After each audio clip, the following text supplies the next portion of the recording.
I'm Bill Austin with Dano Energy Partners. Today, I'm joined by Neal Lux, President and CEO of Forum Energy Technologies, or as it's now known, FET. Yep. I full disclosure, I worked with Neal for a bunch of years when I was at Forum, and I know how the company's changed. So we're going to have to talk a little bit about that, which should be fun, because FET today versus 2020 is a very different beast. Absolutely. And I hope that we can touch on kind of all the products, what you guys have been doing, and then talk a little bit about the market as well in this podcast, because I think that's important for us to hit on. Yeah. And so welcome, Neal. And great to be here, Bill. Tell us a little bit about yourself. Yeah, great to see you. Again, enjoyed working with you quite a bit ago. But yeah, so myself, been CEO now about 5 years. Married, wife Nicole, and we have two boys who really active, so keep us going. Been with the company now officially since 2017. Yep. So I was adopted in with a acquisition. Prior to that, I was with Global Tubing, so I helped start that at the ground up. And so my first office there was in our farmhouse on the property. That's in Dayton, right? In Dayton, Texas. Yep. And so that was great. Prior to that, I was with Pipe and Tube. So I was with Tenaris and a company that Tenaris bought called Maverick Tube. Yeah. Nice. Well, and Forum's got a great story over the years. I think most people know a little bit about how it was built up. And so I kind of want to focus on really, your tenure now at Forum, last 4 or 5 years, and how it's kind of evolved, because, again, very different company today in 2026 than it was in 2020. Mm-hmm. So why don't you tell us a little bit about where Forum is today? Yeah. So today we are really focused on our strategy, which you call beat the market. So we want to be focused on targeted markets where we have few competitors, where our products are differentiated, where our customers value our products, and where we can continue to innovate and keep ourselves separated from the competition. So we're organized with 2 segments. Mm-hmm. Below those segments, we have 7 product lines. But if you even go what's not publicly disclosed, but if you go deeper, we really have almost 20 product families. And in those product families is how we address these specific markets. So our organization is really flat and really lean, and we try to push down decision-making as low as we can. So a lot of the decisions are made as close to the customer, as close to the manufacturing unit as possible, and that when we develop the products, our people are really the leaders there. So they're industry experts. They understand how our products are used. In fact, a lot of our engineers or salespeople, or even some of our manufacturing leaders, have come from our customer base. Mm-hmm. So they understand how our products are used in the field, and that gives us the opportunity to keep innovating and make those products better. Nice. Well, when you became CEO now about 5 years ago, mm-hmm. Again, market was in a very different place in terms of the oil field services mm-hmm. market. When you took the role, what did you feel like you needed to work on for the company's sake? Did you need to change anything? I know, again, when I was there, had a very good culture, mm-hmm. had a lot of really good things. The market didn't always move the way that you wanted it to. Mm-hmm. Talk a little bit about when you sat down, took some big shoes, which is important to recognize as well. Yeah. What were your first couple of goals? Yeah. So taking over, Chris Scott was the chairman, CEO, and what was, I think, very beneficial for me is I was with the company already.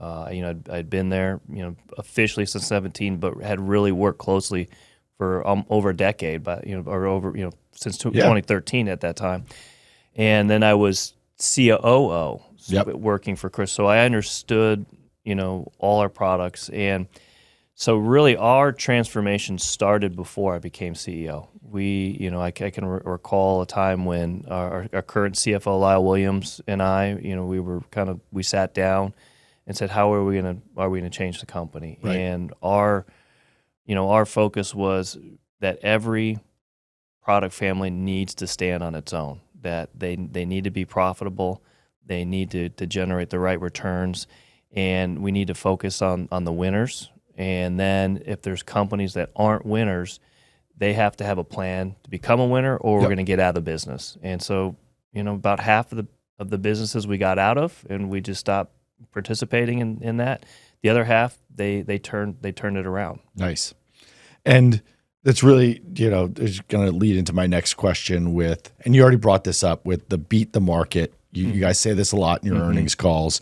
It is important. I think it dovetails nicely with what you were talking about on the standing on their own, looking at these good product lines. Why don't you talk a little bit about beating the market and how you guys think about that going, in 2026? Yeah. From when I talk to investors, right? I mean, maybe step back. They think about our business. Hey, you're an oil field services, and a lot of the oil field services, those are our customers, right? If you think about the structure though of our industry, is if you at the very top you have operators, serving them you have service companies, and below them you have OEMs. There's a lot of operators. There's a lot of service companies. Yep. There's much fewer manufacturers. And so if you think about how our industry is set up, that we have less competition than service companies, so we have more opportunities.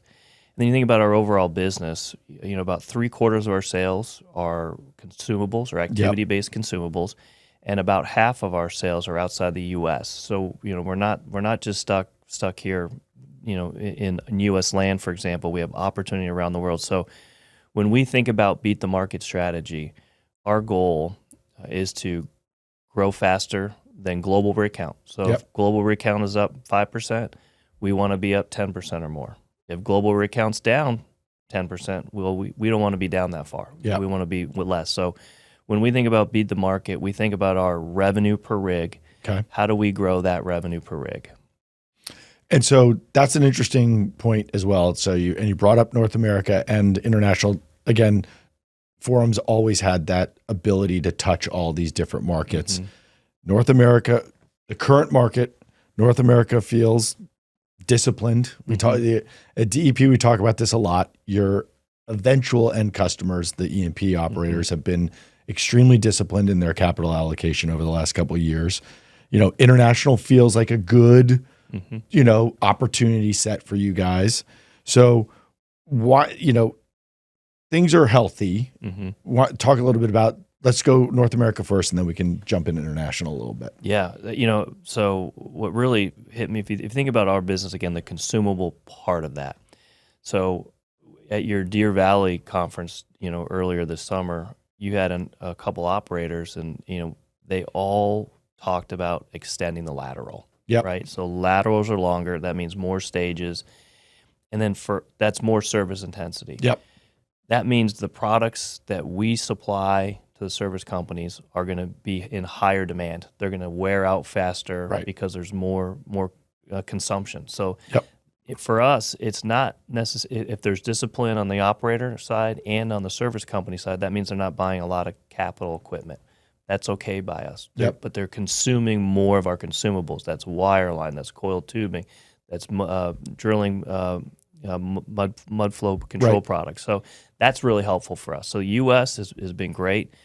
And again, going back to that concept of revenue per rig, we have about $700,000 of revenue per rig in the U.S. So that's U.S.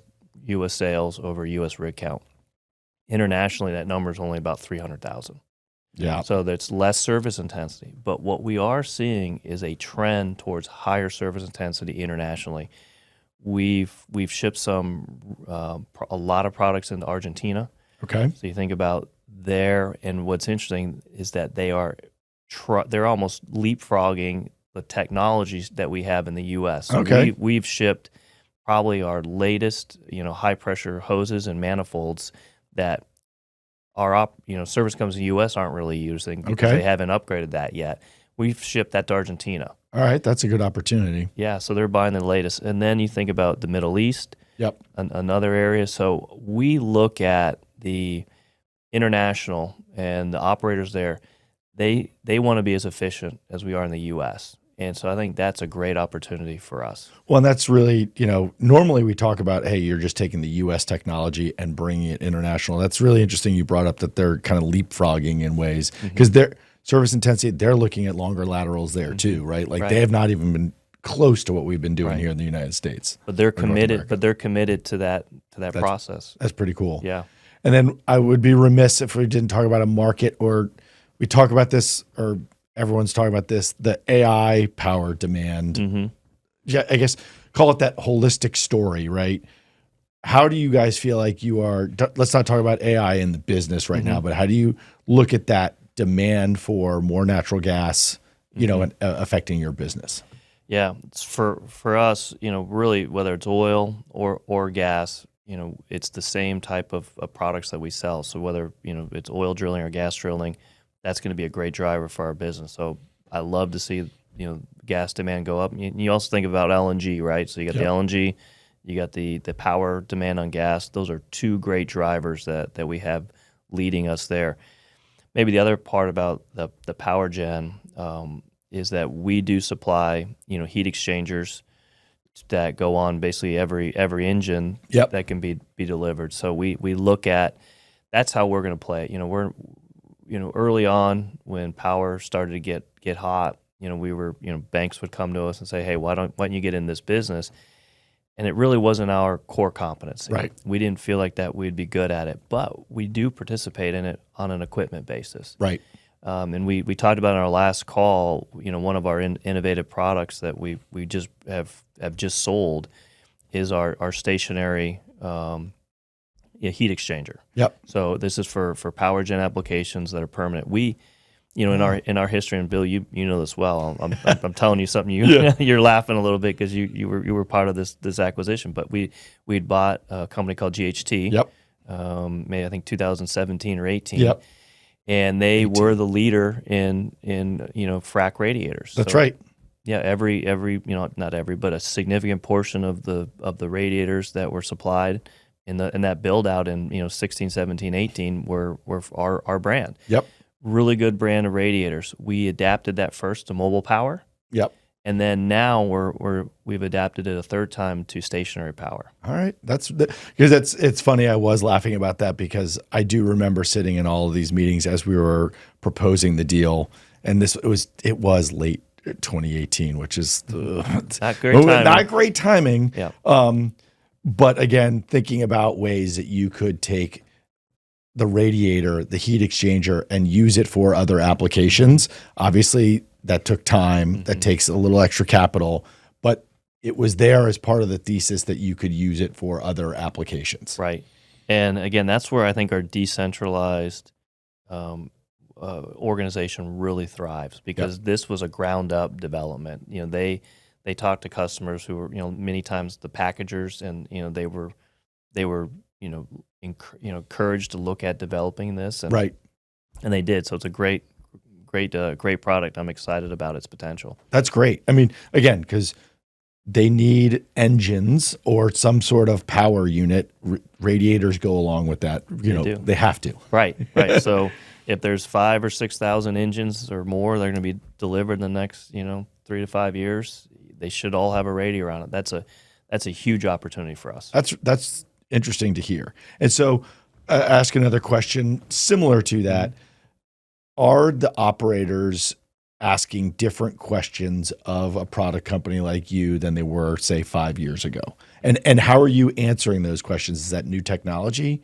Is it a totally new product? Or is that just taking what you guys have built over the last now 20 years and tweaking it to make sure that you're answering your customers' questions? Yeah.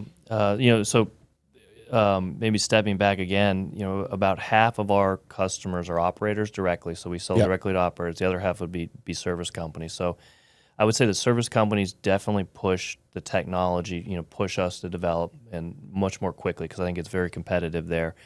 Operators, we've been it's more about introducing new technology and then getting them to accept it. Right. So you go through the acceptance process where where we've been really good is, we're not a manufacturer of ESPs, but what we do is we extend the life of ESPs. Right. And so in the U.S., with our SandGuard and Cyclone products that are really fantastic, we are extending the life of our customers' ESPs significantly. Again, so the value prop is easy: more oil, less cost.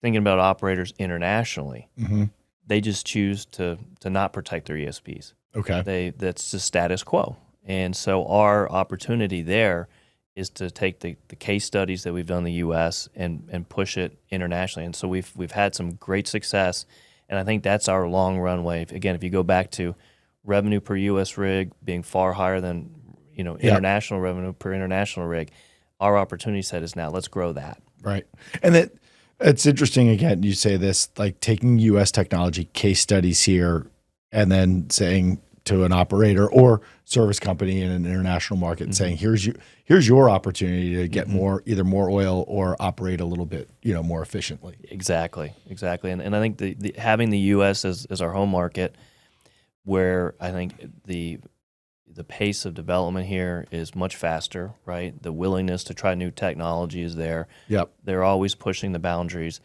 in our operators and service companies here in the U.S. So that gives us a great laboratory to be, if we're successful here, now we can push it around the world. And do you feel like both service companies and operators are more willing to accept these new technologies than they were, say, 5-10 years ago?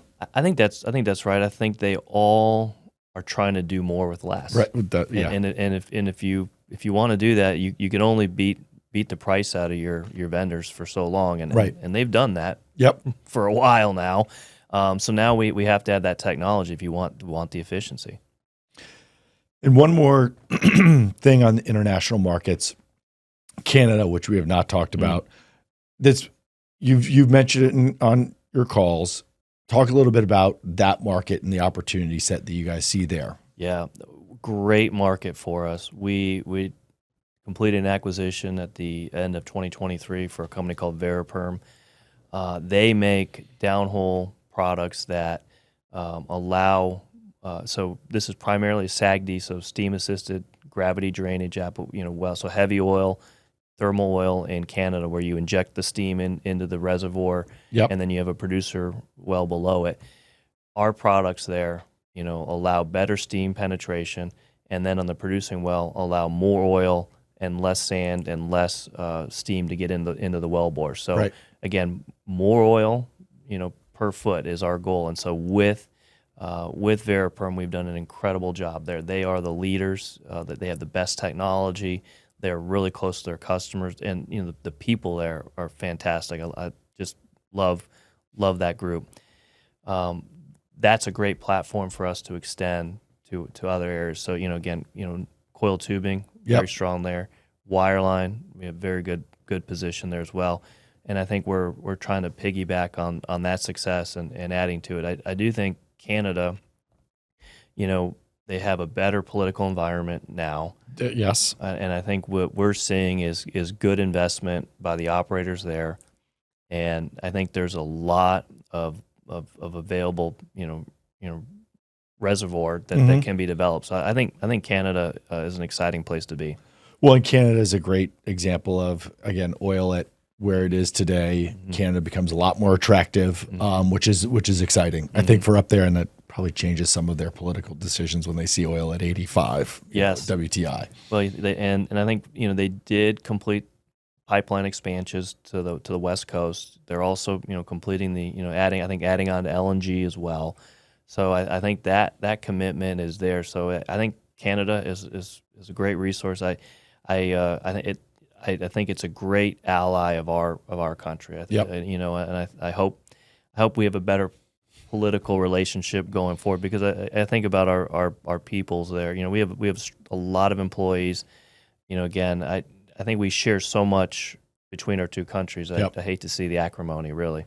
I think that there are a lot of people that agree with you on that.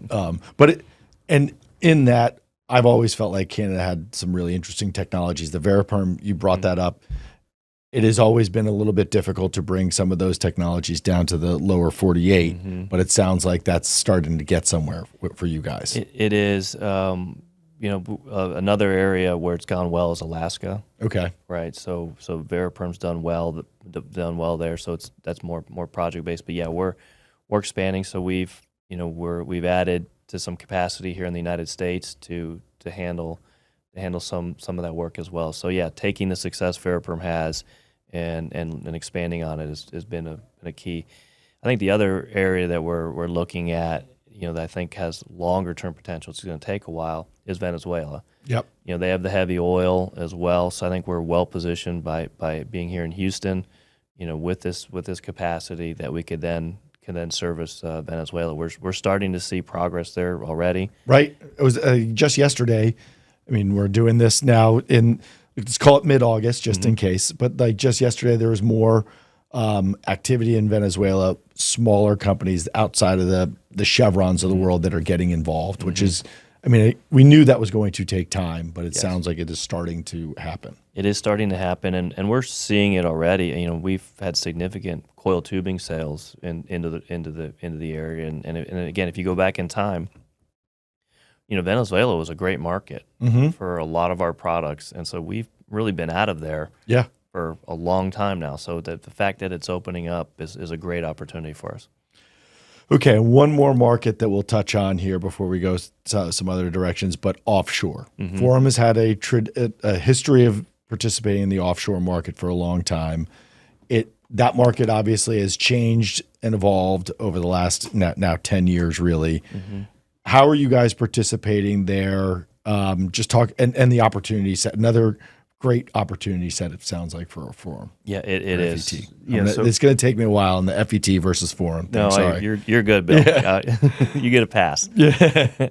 If you think about, so we have a product line, a Subsea product line, so really dedicated to offshore work, and then that Subsea product line is around 10% of our revenue. Just talking broad numbers, and we make vehicles, remote operated vehicles. So these are work class ROVs that go deep and do the installation of subsea trees and all the infrastructure that has to go down there. So we sell those vehicles to service companies, and then we also provide the aftermarket parts and support, as well as the software and the controls for that. So that's a great business for us there. In addition, our drilling product line, we make handling tools for offshore rigs, so we participate there, and then coil tubing as well. So we have a participation there. So we think overall, offshore is about 15% of our revenue dedicated to that market, and that's been a strong for us now. Again, our Subsea group has a really good backlog. A lot of that's offshore. Maybe the other part of it is a little bit of defense. Okay. So you think about where can you hide from satellites, right? And that's a fair question. It's underwater. Okay. And so we've had some good demand there for our vehicles. Plus we do make, which is maybe a lot of your listeners would not know this, but we make a rescue submarine. So this will be, I believe, our fourth that we're going to deliver.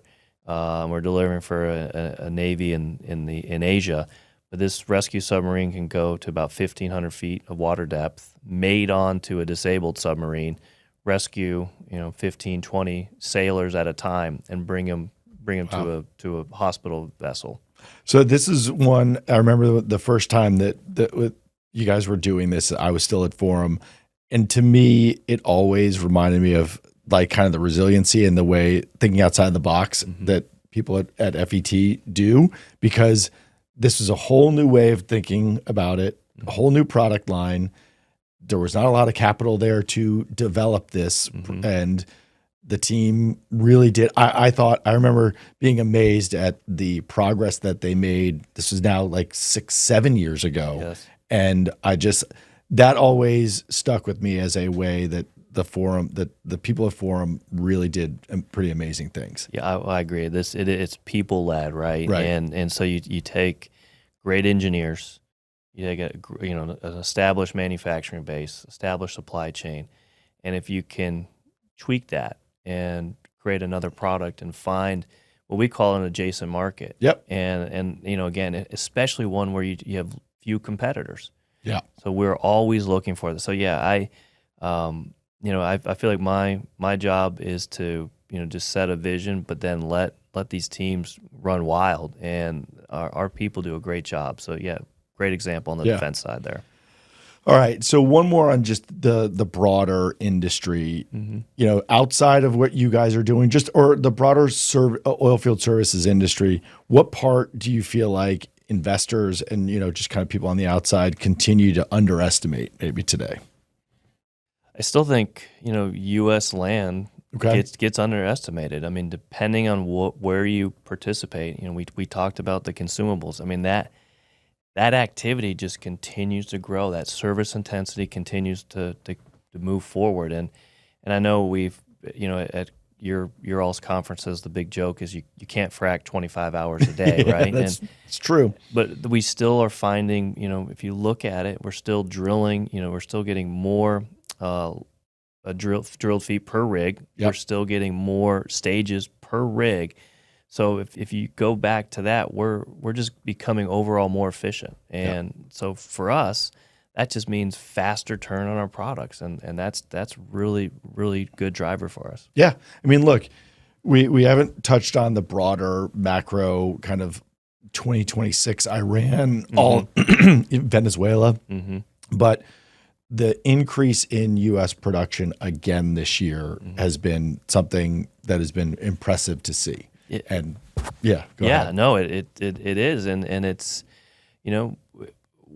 our ultimate customers, and they're drilling longer laterals. They're getting more production per well. I mean, they're doing it, but we're enabling it, right? Yep. I mean, the service companies are really good at what they do, and then I think the OEMs that deliver to them, we're doing a great job. So it's the technology, it's the reliability, and the repeatability that we've added. Nice.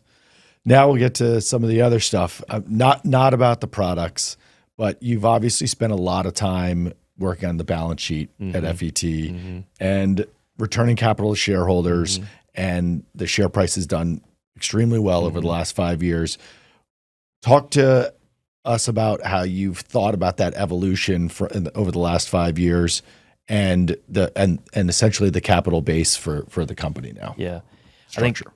I think so. When I took over, I want to say our net debt to leverage ratio was about 4, so really way too high. Yep. We did some work to get that down right away, and so within a year or two we got that much lower. Then we did lever up again when we did that Veriperm acquisition, which gave us the scale we needed. So that was a great acquisition, but we did lever up again, and then we spent the next kind of 2 years generating a lot of cash.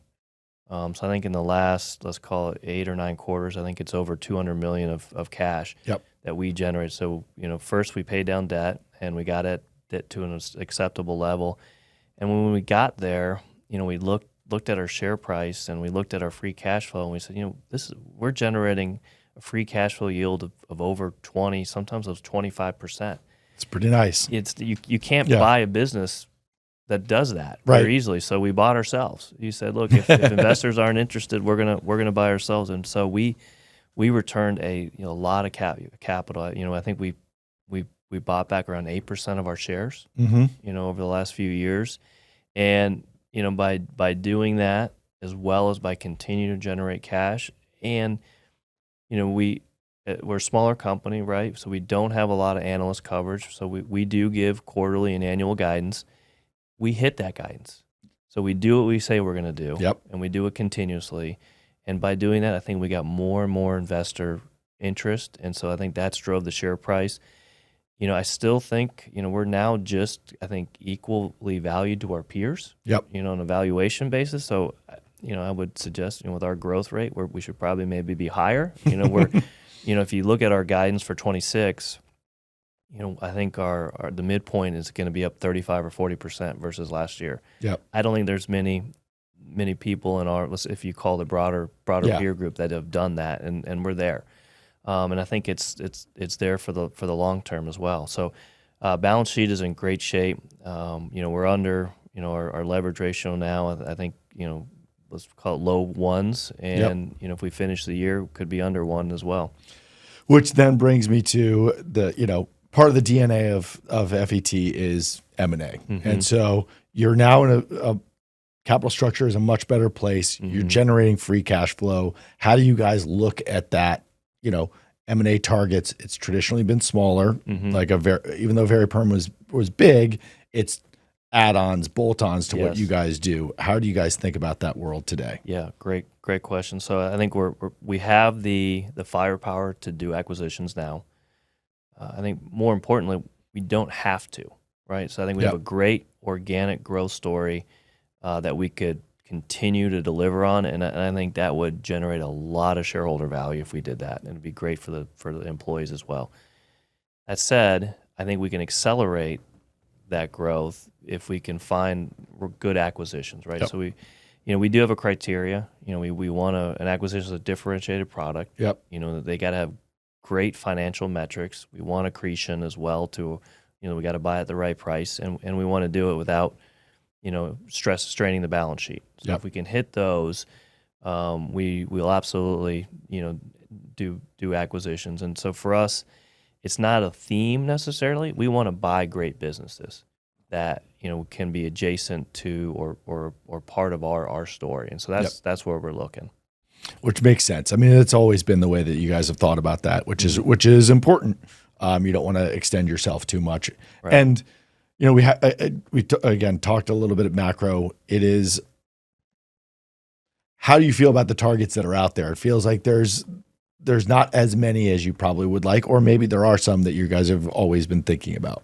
I think because we are broader, we do see a lot of good targets. I think we can be choosy. Yep. And we're going to find the right opportunity, and when we do, we'll pull the trigger. And I think that the team that we have in place, from my my executive team, and then 2 or 3 levels down, we have great people. I mean, really stand out.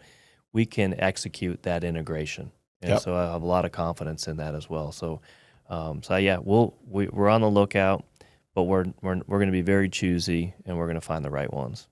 All right. Well, okay. So let's try to wind it down. We try to keep everyone from falling asleep around here. Looking ahead, what do you think will define the next 5 years for FET? And if we were to do this, hopefully we'll do this before then, but what are you guys looking for? I know you talk about this in your investor presentation, 2030, how you guys like to think about that. What are you guys looking forward to in the next little bit? We have a great internal growth plan. We call it FET 2030. Our goal in the next 5 years versus 2025 is to double our revenue, quadruple our EBITDA, and triple our cash flow. All right. That's fairly aggressive. It's aggressive. We think we're going to do it. We're going to utilize our beat the market strategy, right? So we're going to get more revenue per rig over the next 5 years. I also think our industry is going to grow. I think we're going to continue to have that service intensity both in the U.S. and internationally, and we're going to take more of that share. So I think it's a plan that's aggressive, but with that share growth as well as market growth, that combination, I think that's one we can do. So if we're sitting down and if we don't see each other again, Bill, till 2030, I want to say that we hit our goal. Okay, we'll hold you to it. Yeah. But I'll definitely see you before then, so we can check in between now and then. For sure. So one thing I wanted to bring up, when we did our first DEP barbecue, the DEP version of the barbecue back in 2021, John Smith from FET came to us and he was like, "How can I help with the barbecue?" And I said, "Well, if you guys want to, we could use some cups." And he went and helped us, and FET became the first sponsor of the Daniel Energy Partners Permian Basin Barbecue Arctic Cups. Yes. And we brought our John and the FET crew brought out, I want to say it was either 2 or 3 pallets full of these Arctic cups. Was it like 3,000 or 4,000 cups? It was an incredible number.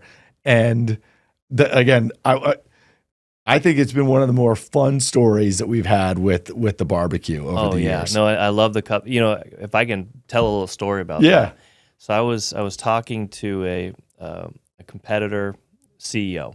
Okay. And he had just started with his new company that's our competitor. And he was doing a town hall, and he had his coffee with him. and his coffee was in the FET Daniels Energy Cup. So he was holding that, and someone had to point it out to him. So Nice. it just tells you how prolific, those cups have been. I have them all, and That's great. In fact, I think in my car on the way over here today, I had my coffee in that. So oh man, I should have brought mine. I think I've got every single one of them too. No, I think for us, the event is really a combination of two things. I get to spend a lot of time with my customers and my team out there and meet up and down the organization, our customer base, and I think it's in a great environment to do that. And then to be around our peers and whether it's investors or other leaders in this industry, and do it in jeans and and with barbecue and a beer or cocktail in their hand. I think the important thing is, and the thing I love about our industry is we have really great people. Yep. And we work well together, even though we compete really hard. I think that's a great environment to be together. Yeah, for the shameless plug, the DEP Permian Basin Barbecue is in November 10th and 11th this year, and FET's been a part of it again since the beginning, which has been great. And I agree with you. Not only that, but it's like you go and look at all the different companies. If you walk around, competitors, friends, all these different things, and every company's got kind of a different take on what they'd like you to see. Did you guys had a pump as a barbecue pit one year, which was pretty cool. Yeah, it was really cool. Yeah, the guys did the conversion. It was an old frame for a power end. And, there we go. Became our smoker. Yeah, which is really cool. So I love seeing that, and I think it speaks well to all the people that people think of that. And then there's a guy with a $20,000 smoker, which is pretty cool too. Yeah, it is. And again, just a really good environment. Good to be around our folks there for sure. Yeah, it is a great event, and anyone that's interested, you can contact any one of us, and we'll get you involved. I'm looking forward to it. Yeah, so am I. All right, and so did I miss anything? Anything else you want to talk about? No, I think we covered a lot of topics today. Again, going back to. We have great team here at FET. I think we have a great opportunity set. I think we've laid out for ourselves and for our investors a vision of how we're going to execute in the future. And I'm just excited to be a part of it and really to get it done. Nice. Well, I think that's all, just about all I've got. But again, Neal, thanks for sitting down. I know we've tried to do this a couple of times. It's probably been on my fault, but we'll look forward to see everything that you guys continue to accomplish. Great. Thanks, Bill. Appreciate being here. All right.